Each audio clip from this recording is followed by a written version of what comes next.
If you want to make banging British Indian restaurant style curry at home, then you're going to need to make your own blend of Garam Masala. Make sure to like this video and don't forget to hit that subscribe button. Banging.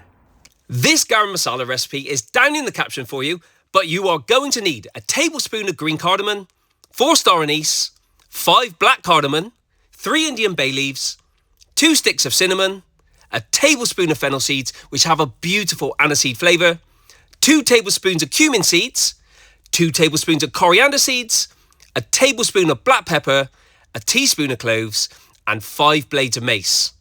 Give that a little shake, and then we want to toast in a dry pan over a low to medium heat for around 5 minutes. I just wanted to show you the difference between an Indian bay leaf and the ones we traditionally use in the UK.